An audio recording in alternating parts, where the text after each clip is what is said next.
to Brookvale on a full-time basis. And judging by the reception Manly received at the recent World Sevens, the Sea Eagles aren't the only ones cheering. It was just great to run out on the field and be booed, and I think we probably got a bigger boo than England did, so it's great to be hated again. But while there's no doubting the players are happy, Coach Peter Sharp is hoping the supporters remain realistic with their expectations in 2003. They should expect us to be better than last year, and that's our goal and that's our aim. So if we came ninth last year, we should be looking forward to playing in the top 8 somewhere this year. You know, the higher the better. A team tipped by many to take out the wooden spoon in 2002, it was a credit to Sharp and the players they finished just one win outside the top 8. And a significant factor in their success was their form at Brookvale Oval after the decision to abandon North Power Stadium. I think we had a couple of good wins here last year, and was a little bit of an up and down season. I think we beat the Roosters here and also the Warriors. You know, they both made the grand final. So on our day, you know, at Brookvale especially, we can beat anyone. Reeves able to swing it back inside for Stephen Menzies. What a way to celebrate game 200, and don't the Brookvale fans love it? I really enjoyed last year, and you know, I don't think I've ever been more enthusiastic than I have this year, and I'm pretty keen to get on the field and potentially, you know, we can make the top 8 and then see what happens from there.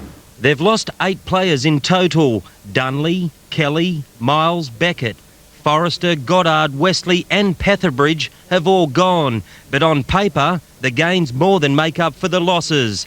Kevin McGuinness and Scott Donald both had strike power, and the last time Ben Walker played with the club, he was the competition's leading point scorer. Sam Harris is another who has the potential to go a long way in rugby league, and Solomon Amono, he's the guy Sharp calls his X-Factor. The former representative forward set to make his return to rugby league following a stint in boxing, which saw him become Australia's heavyweight champion. He's an absolute specimen of manhood. You know, he's quick. He's quick early. He's quick long. He's a big thing. You know, he's 110 kilos that can really get along, and he's got a really good footy brain as well.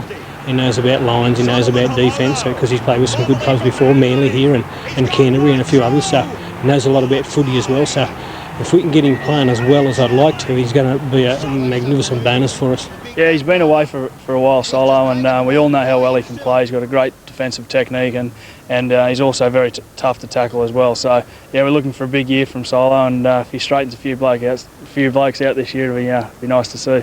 But it's not just the new buys attracting attention.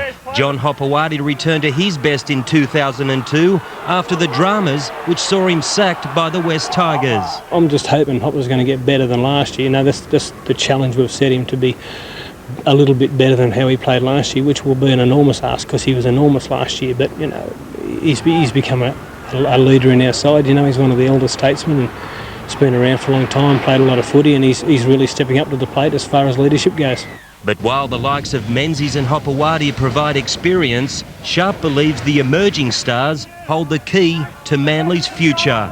Young prop Jason King, perhaps the player with the most potential. Sharp saying the 21-year-old has the ability to play his way into State of Origin Rugby League sooner rather than later. He's a very exciting player. You know, he's got good leg speed, he's a big thing, he's good with the footy, and he's sound defensively. So, you know, I'm expecting him to play representative football in the next couple of years for sure. Every football player wants to play rep football, and I'm no different, so the sooner the better, I think. If I can push for a city spot this year, then that'd be great, and then whatever happens after that. I think realistically we're a top 8 team. They had the experience last year. A lot of those young guys are coming through, and you know, if they don't make the step up this year, then I think a lot of people will be disappointed, and you know, I'll be very disappointed that if we don't make the 8, because there's enough talent there with the young guys to go ahead this year.